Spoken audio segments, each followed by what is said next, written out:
सद्गुरु ओशो की भी जो है उसमें थकाने वाली ध्यान की क्रियाएँ हैं, तो क्या हम जैसे बिगिनर्स के लिए ये सब चीज़ें ज़रूरी होती हैं कि हम थकाएँ पहले खुद को फिर ध्यान करें?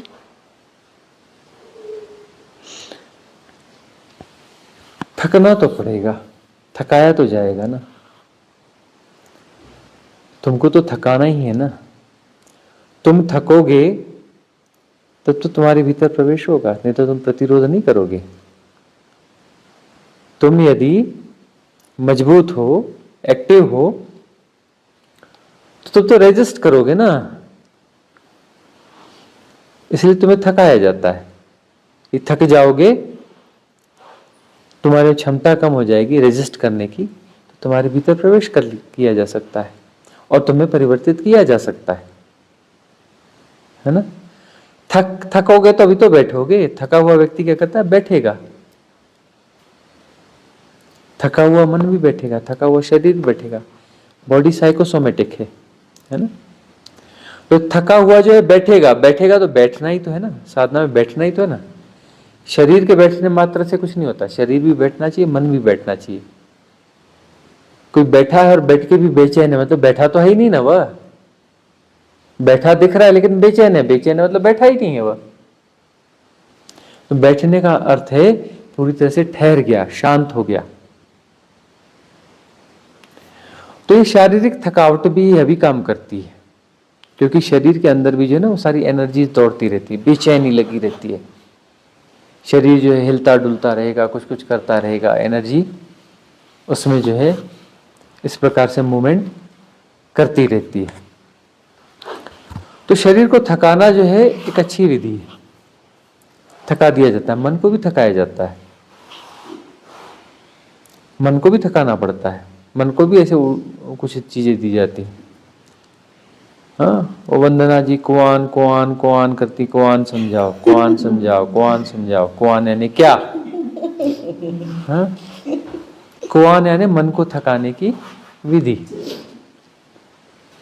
मन को ऐसे काम पे लगा देना कि वाट लगा देना है मन की, मन की वाट लगा देना, थका देना है पूरी तरह से मन को।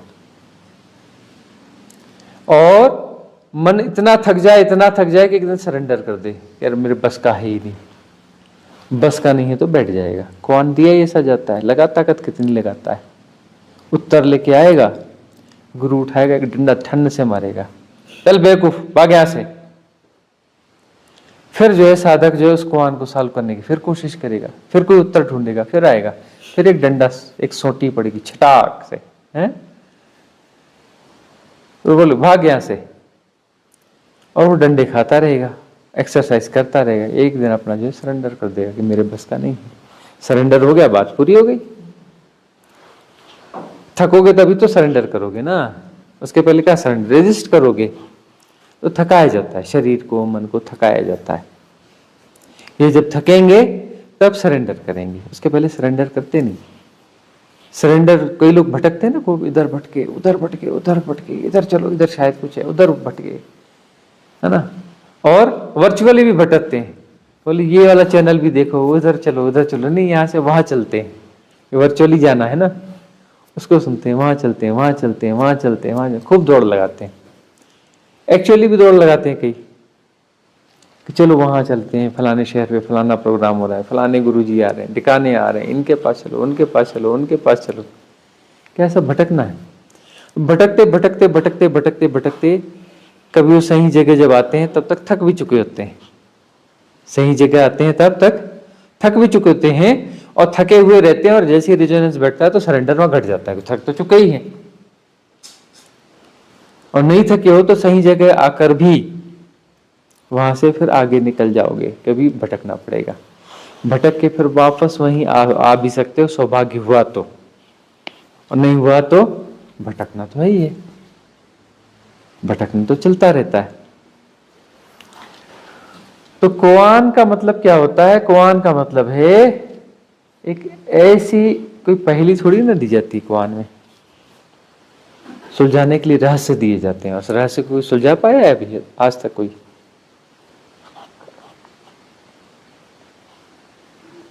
रहस्य को कोई नहीं सुलझा पाया। रहस्य को जिया जा सकता है ना? रहस्य को अनफोल्ड करते ही जिया जाता है, लेकिन उसे कोई सुलझा नहीं सकता, उसे कोई समझा नहीं सकता। जिया जा सकता है और मन की कोशिश है उसको सुलझाने की, रहस्य को।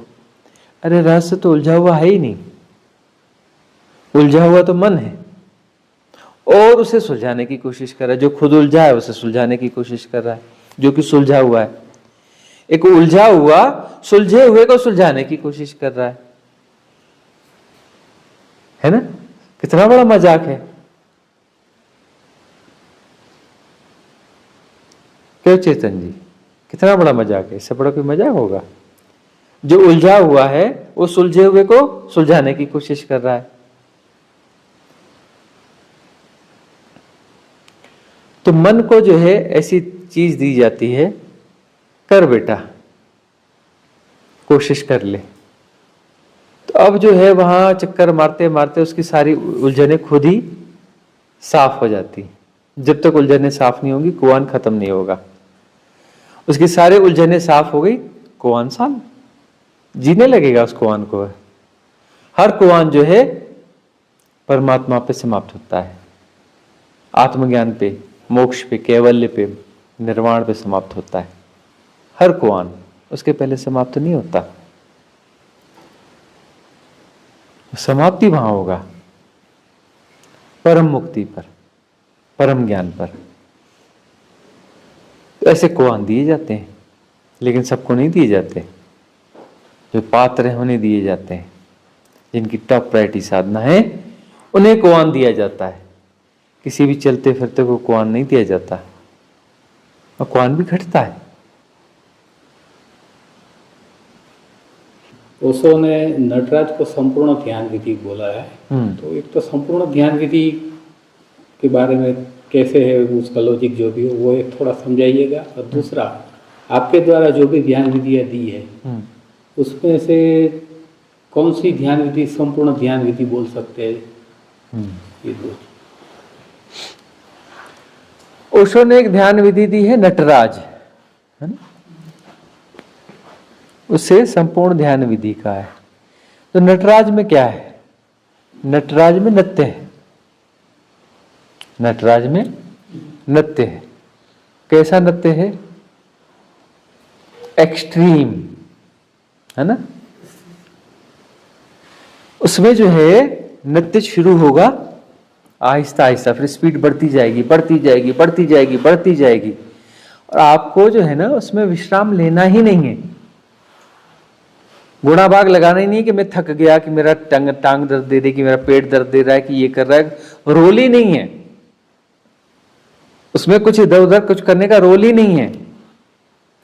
और उसमें नृत्य स्पीड से बढ़ते ही जाना है, बढ़ते ही जाना है, बढ़ते ही जाना है। ठीक है ना?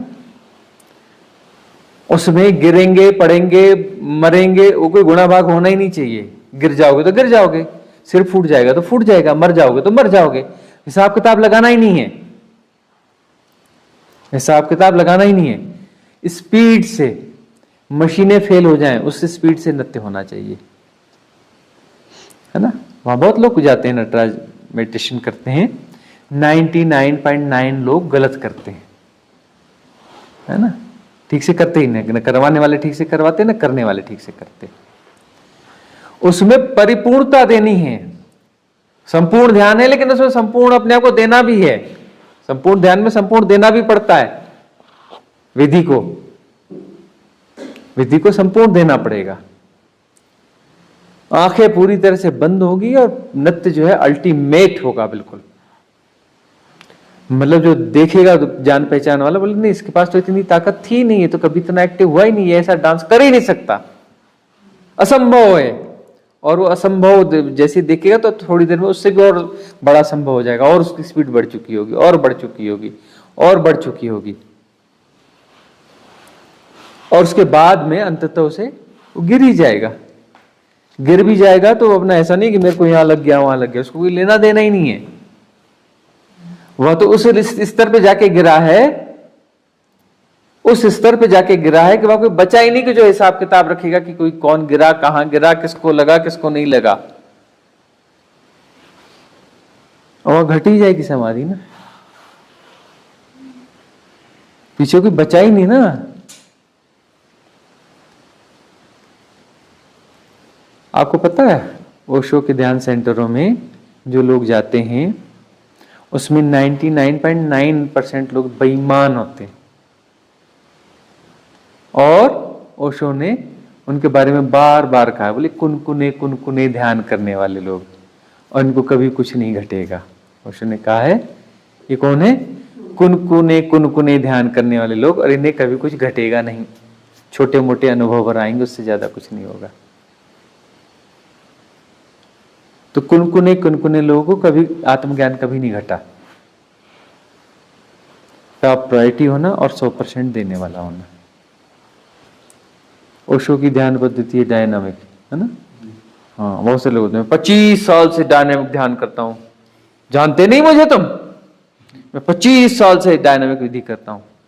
ओशो कहते थे ईमानदारी से करना, मैक्सिमम 90 दिन लगेंगे। कितने दिन लगेंगे? मैक्सिमम कितने दिन लगेंगे? 90 डेज लगेंगे। 91 डेज लग रहा है मतलब तुम गड़बड़ हो, तुम सही नहीं हो, तुम बेईमान हो, तुम कुनकुने कुनकुने हो, तुम ठीक से समझे नहीं विधि को, ठीक से अप्लाई नहीं किया, तुम गलत जा रहे हो।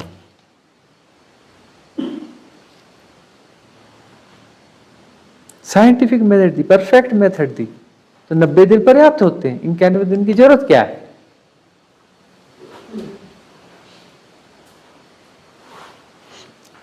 तो संपूर्ण ध्यान विधि है, मतलब उसमें संपूर्ण देना भी पड़ता है। संपूर्ण यदि दे दिया, फुल्ली एक्टिव हो गए, तो फुल्ली एक्टिव अलग हो जाएगा, और अनएक्टिव जो है परम दृष्टा साक्षी जानता रहेगा। यदि ठीक से परिपूर्ण नृत्य हो तो क्या होगा? परिपूर्ण नृत्य पूरी ताकत से, पूरी क्षमता से यदि हो रहा हो तो क्या होगा? ज्यादा से ज्यादा 20-25 मिनट लगना चाहिए ना। कॉजल बॉडी तो बाहर खड़ी हो जाएगी, सूक्ष्म शरीर तो निकल के बाहर खड़ा हो जाएगा ना, और नृत्य होता रहेगा, और कॉजल बाहर खड़े होकर के अपना देखते रहोगे उसे, तो बाहर निकल ही जाएगा। परिपूर्णता होगी तब वो कॉजल बॉडी वहां नहीं रह सकती, बाहर हो जाएगी।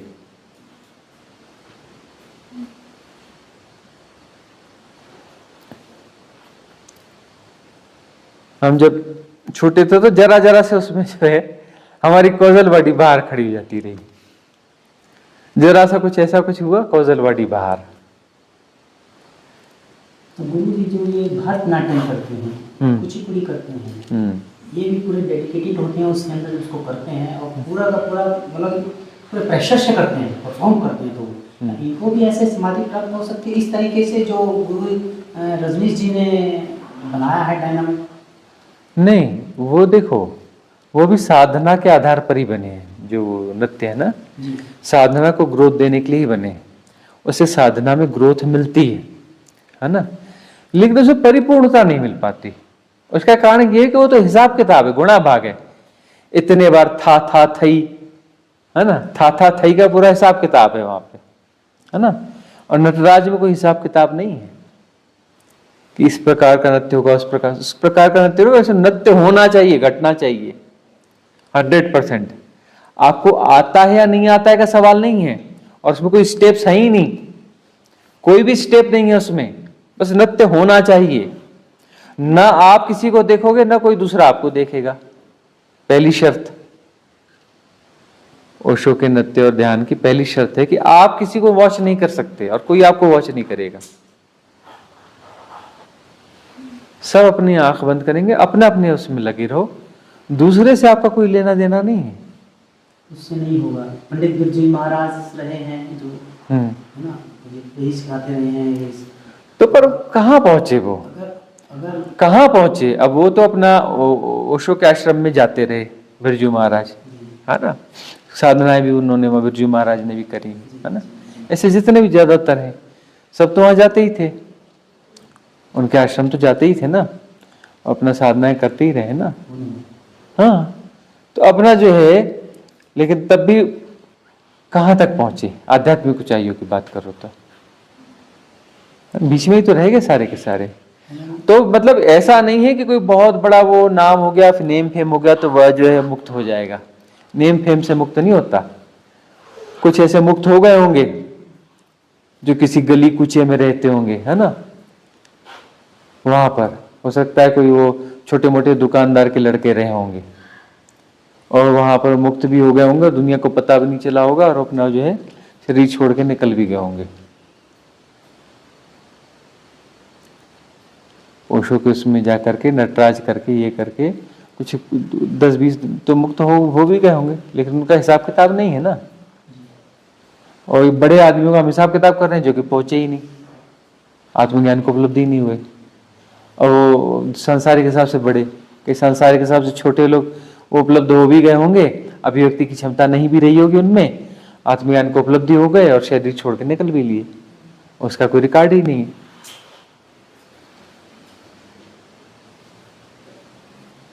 भाई ओशो की परंपरा में अभी इतने समय में 200-400 लोग बुद्ध न हुए होंगे, हो गए होंगे, शरीर छोड़ के निकल भी गए होंगे, उसे पहचाना ही नहीं पहचाना तो नहीं पहचाना, क्या लेने देने उसे पहचाने ना पहचाना। ज्ञान को उपलब्ध हो गए, परिपूर्ण हो गए, निकल भी लिए। कुछ लोग हैं जो हाईलाइटेड हैं, हो सकता है वो ज्ञान को उपलब्ध ना भी हो, तो 1-2 हो भी, बाकी ना भी हो। अभिव्यक्ति की क्षमता सबके पास वैसा जरूरी तो है नहीं ना, तो निकल जाएंगे, उनका पता ही नहीं चलेगा। अगला प्रश्न आपका है और कुछ? आपकी जो ध्यान विधियां है उसमें से संपूर्ण ध्यान विधि। अच्छा, देखिए ये जो ध्यान विधियां हैं इसमें जिस विधि के साथ जिसका रिजोनेंस बैठ रहा है वह उसके लिए संपूर्ण है। जिस विधि के साथ जिसका रिजोनेंस बैठ रहा है वह उसके लिए संपूर्ण है। और ये सारी ध्यान विधियां जो है हैपनिंग के माध्यम से आई हैं। इस हैपनिंग में इन्हीं का ही रोल है, महाअवतार बाबा ओशो इन्हीं का ही रोल है। इसमें बहुत सारी चीजें जो है इन्हीं की मिलेगी। जिब्रिश मेडिटेशन हम कराते हैं, ओशो की उससे ही तो आई हुई है ना। ओशो संबोधि दिवस पे ही तो इसको हमने दिया है ना।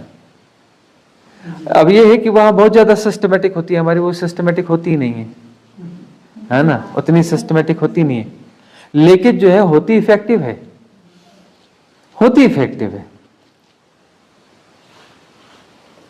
काम पूरा करती है। गाइडेड मेडिटेशन वही जो है, सत्यम का प्रश्न आया था, सत्यम ने कहा कि भाई जो है हम विधि को आपकी समझ गए और विधि का हम प्रयोग कर रहे हैं, आपका वो YouTube पे नहीं लगा रहे हैं और प्रयोग कर रहे हैं, बात बनती ही नहीं है। जबकि डेडिकेटेड साधक है वह, साधना ही उसकी टॉप प्रायोरिटी है सत्यम की। तो जो है उसका कहना है कि हम आपका वो लगाते नहीं है तो फिर वो विधि गहरे जाती ही नहीं है। और YouTube पे जब आपका लगाया तो वहां पे हैपनिंग हो जाती है, घट जाती है। मामला क्या है? हमने कहा भाई ये चीज आई, जहां से आई है वो सिस्टम उस तरीके से ही काम कर रहा है जैसे वो लगता है। तो वहां esoteric support system, divine cosmic energy support system activate हो जाता है। यूट्यूब में कहीं भी बजा लो, उसको रिकॉर्ड करके बजा लो, अमेरिका में बजाओ नहीं, जापान में बजाओ नहीं, हाँ अंटार्कटिका में जाके बजाओ और वहां बैठ के ध्यान करोगे तो वहां पर वो जो एनर्जी सपोर्ट सिस्टम है एक्टिवेट हो जाते हैं, वहां हेल्प करना चालू कर देते हैं।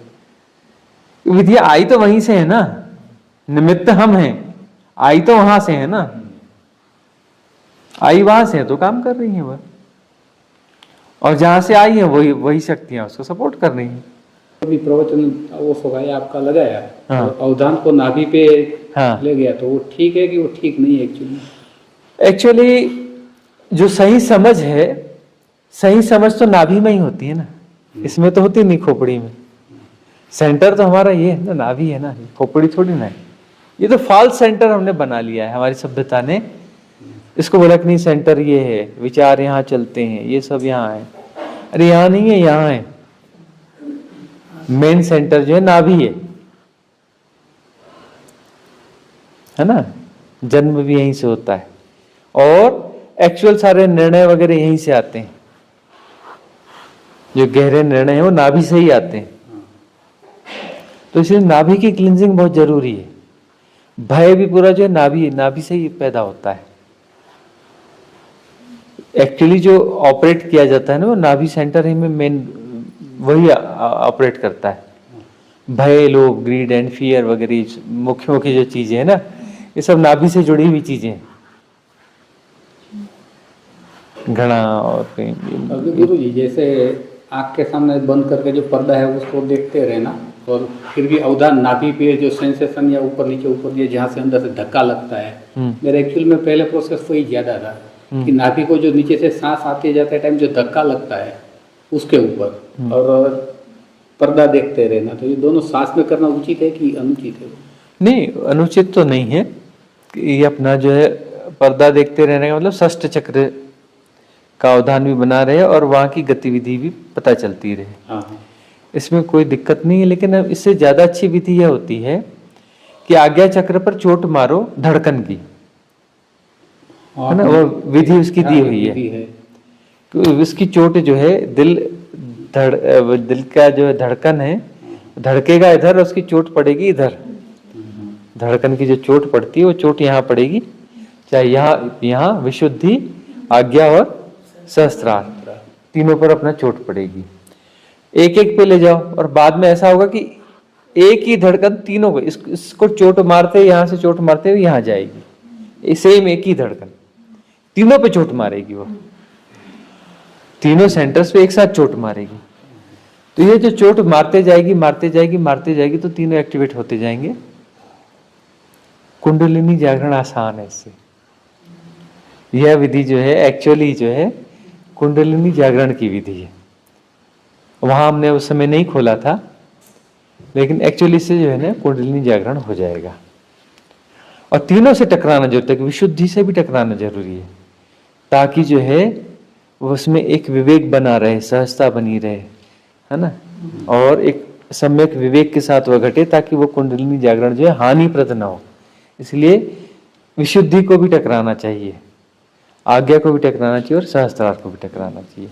जैसे अभी हमारी प्रॉपर क्लीनिंग नहीं हुई है तो हम कर सकते हैं। देखिए, आप हमारे रेजोनेंस में है तो प्रॉपर क्लीनिंग नहीं भी है का मतलब यह नहीं कि उतनी कम भी, बहुत कम है, ठीक है ना। बहुत सारी क्लींजिंग आपकी हो चुकी है। और कुछ लोग होंगे भी ऐसे जो आ भी जाएंगे और अपना जो है उनकी क्लींजिंग प्रॉपर नहीं है, लेकिन उनके साथ हमारा रेजोनेंस भी प्रॉपर नहीं होगा, और वो जो है इन विधियों को कर भी लेंगे तो उनका कुंडलिनी जागरण होगा भी नहीं, उनसे होगा भी नहीं। तो ये तीन चक्रों को, ये चोट वाला जो होगा ना, तो इससे कुंडलिनी जागरण की संभावना बहुत ज्यादा हो जाती है। जब हमारा मूड ऑफ हो, खराब मूड है, अंदर में सुकून नहीं मिल रहा है, तो एक्चुअली में उस टाइम जैसे हम विपස්සना में विचार को देखते रहते, ऐसे सुकून नहीं मिला, चलो कोई बात नहीं, देखते रहो उसको, कब तक उसका जोर करना, वो करना बेटर है कि अपनी योगिक प्रक्रिया से उसको आनंद में परिवर्तित करना? नहीं, इसमें दोनों चीजें होनी चाहिए। कभी ऐसा होना चाहिए, कभी वैसा होना चाहिए। कभी ऐसा होना चाहिए, कभी वैसा होना चाहिए। कभी जो है उस बेचैनी को, उस उहापोह को, उस इम्बैलेंस को, उस क्रोध को, उसको जो है जानते रहो। ये सारी प्रक्रिया को अपने आप को उबलते देखो, अपने मूड ऑफ को देखो, है ना, डिप्रेशन को देखो, उसको देखते रहो, देखते रहो, देखते रहो। कभी ऐसा होना चाहिए और कभी ऐसा होना चाहिए कि ये सब जो हो रहा है तो कैसे हो रहा है, कैसे हो रहा है, तो ब्रीथ पे काम करना चालू करो और उसको जो है चेंज कर लो। तो एक तो उसकी की भी मिल गई, कभी उसको वैसे भी चलने दो, कभी ऐसे, दोनों विधियों से करना चाहिए। दोनों विधियों से, मतलब दोनों छोर से पकड़ के उसको निपटाओ, इधर से ना उधर से, घेर लो पूरा, कभी इधर से कभी इधर से, और घेर करके उस मामले को क्लियर ही कर दो। एक लास्ट क्वेश्चन है हाँ। कि नाभि सेंटर जो है वो शांति, मतलब नाभि का उतार ले जाते हैं तो शांति का एहसास होता है, और थर्ड आई या यहाँ पर जब एहसास करते हैं तो वो एक आनंद का एहसास होता है। तो जैसे बोलते हैं कि नाभि हमारा मेन सेंटर है, एक्चुअली में तो वहीं पर होना चाहिए, तो वहाँ तो शांति का एहसास होगा और आनंद का एहसास तो वहाँ नहीं फील होगा, वो तो थर्ड आई पर ही होगा। ये दोनों का चक्कर क्या है? और एक चीज़ और, जैसे वो भी कुछ बोले हैं ना कि ऊर्जा को नाभि में ऊर्जा को थर्ड आई या ब्रह्मरंध्र तक जाना है, तो चेतना को नाभि पे रहना है, तो ये कुछ लॉजिक थोड़ा सिस्टमेटिक समझिए। देखिए, चेतना जो है, चेतना तो सेंटर पे ही होगी ना, अपने सेंटर यही है ना, शरीर का सेंटर ये है, जीवन का सेंटर ये है ना। और जो है ऊर्जाओं का जो रेजोनेंस होता है वो सारा सेंटर यहीं पर है। तो जहां पर सेंटर है चेतना का, तो सेंटर पे ही रहना चाहिए ना। जो मालिक है, मालिक को अपनी गद्दी पे रहना चाहिए कि नहीं रहना चाहिए? मालिक है तो उसकी जैसे शॉप है, उसकी अपनी गद्दी होती है, अपनी गद्दी पे ही बैठना चाहिए ना। वो ग्राहक की गद्दी पे जाके बैठ जाएगा, उसे तो अपनी गद्दी पे बैठना चाहिए ना। तो चेतना को अपनी गद्दी पे बैठना चाहिए, और चेतना के जो प्रभाव हैं वो जानती रहेगी, उसके जो ऊर्जाएं हैं अपना वो चलती रहेंगी, वो तो सातों चक्रों को अलाइनमेंट करती रहेंगी ना। तो करती रहेंगी तो जहां जहां उसके जो जो प्रभाव है वो जानती रहेगी।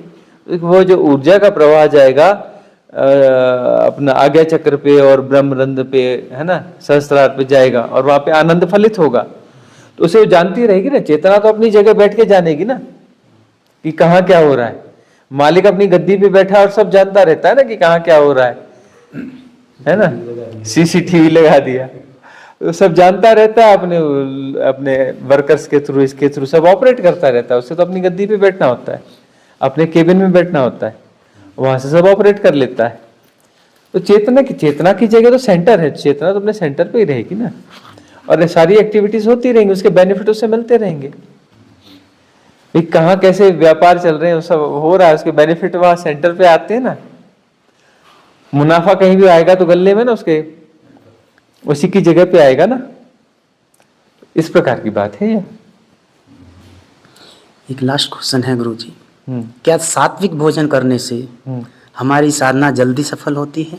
सीधी सी बात है, सात्विक भोजन करोगे तो ऊर्जाएं जो हैं सहज होंगी, सहज प्रवाह में रहेंगी। सहज प्रवाह में रहेंगी तो अपवर्ड्स जाएंगी, है ना। और गैर सात्विक भोजन है तो ऊर्जाएं विचलन में रहेंगी, विचलन में रहेंगी तो हर चक्र में जाके विचलन पैदा करेंगी। क्लिनजिंग का मतलब यह है कि ऊर्जाएं तो हैं, इसको अलाइनमेंट में लाना है, मतलब उसकी जो वाइब्रेशंस हैं इधर उधर भटकने वाली, वो कम होकर के स्मूथ हो जाएंगी। स्मूथ हो जाएंगी तो धीरे धीरे ऊपर पड़ेंगी। जैसे वो ऐसे कांटा सा नहीं होता, ऐसा हिल रहा है, ऐसी कोई बड़ी सी चीज है, उसको वो करो तो ऊपर खींचती नहीं, कि इधर से इधर सब फंसने वाली चीजें, है ना। अब वो जो है बिल्कुल स्मूथ सी सीधी सीधी चीजें तो निकल जाएगी वह। तो ऊर्जा जो है बिल्कुल स्मूथ वे में है, एक कार्ड की तरह है, कार्ड की तरह पूरी उठ के चली जाएगी। भाई कार्ड की तरह, जो कार्ड ही तो बनेगा ना उसका, स्वाभाविक सहज होगी तो उसका कार्ड बनेगा ना, सिल्वर कार्ड बनेगा ना। सिल्वर कार्ड मतलब जो चंद्र रश्मियों जैसा कार्ड, है ना, मेटाफिजिकल। उसी को तो सुषुम्ना नाड़ी कहते हैं ना। सुषुम्ना नाड़ी क्या है? कोई मांस मज्जा की बनी हुई चीज है क्या?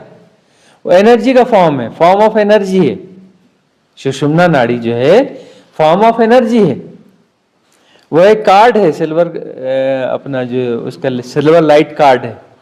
तो सिल्वर लाइट जो कार्ड है, चंद्र रश्मियों जैसा जो कार्ड है, वो ऊर्जाओं का कार्ड बना है। वह नाड़ी बनी है, वह ऊर्जाओं से वो नाड़ी बनती है, अभी है नहीं, वह बनेगी। एड़ा पिंगला एक्टिव है ना, तभी जिंदा हो। दोनों स्वर चल रहे हैं ना, सूर्य चंद्र स्वर, है ना। सुषुम्ना नाड़ी को निर्मित होना है। निर्मित कैसे होना? साधना के द्वारा। साधना के द्वारा क्या होगा? ऊर्जाओं का राइट अलाइनमेंट होगा। राइट अलाइनमेंट होगा तो उसकी जो इधर उधर विचलन है, दौड़ उल्टी सीधी भाग रही है, वह सहज हो जाएगी। सहज हो जाएगी तो सीधी सीधी चलेगी, सीधी सीधी चलेगी तो वो उसका कार्ड बन जाएगा। सुषुम्ना नाड़ी अभी भी है लेकिन वो भटकी हुई है। सुषुम्ना नाड़ी कैसी है? भटकी हुई है, इधर उधर भाग रही है। वो एनर्जी, फॉर्म ऑफ एनर्जी जो 100 जगह एक साथ इन्वेस्टमेंट हो रही है, गलत गलत जगहों पे। जबरदस्ती इन्वेस्टमेंट वो चल रहा है, उसका इन्वेस्ट हो रही है, और वो सब खत्म हो गया, वो सारे धंधे उल्टे सीधे सारे खत्म हो गए, तो सीधी सीधी चलेगी, सीधी सीधी उठेगी, तो बनेगी, तो वो अपनी नाड़ी बन जाएगी। नाड़ी बनेगी तो वो अपना कुंड से लेके मूलाधार कुंड से लेकर के सीधे कहाँ जाएगी, सहस्त्रार पे, और सहस्त्रार पे आएगी तो सीधी सीधी जाएगी, तो अपने पीठ पे सीधी जाएगी तो सीधा सीधा छेद कर देगी। कहाँ छेद करेगी, ब्रह्मरंध्र में, ब्रह्मरंध्र में छेद कर देगी, तो ये ऊर्जा फिर वहां निकल जाएगी, और उस ऊर्जा से मिल जाएगी, किससे, कॉस्मिक एनर्जी से, है ना, ब्रह्म से मिल जाएगी, इसीलिए उसे ब्रह्मरंध्र कहते हैं। ब्रह्म की ऊर्जा और ये ऊर्जा एक ही हो गई, दो खत्म हो गए, एक हो गए।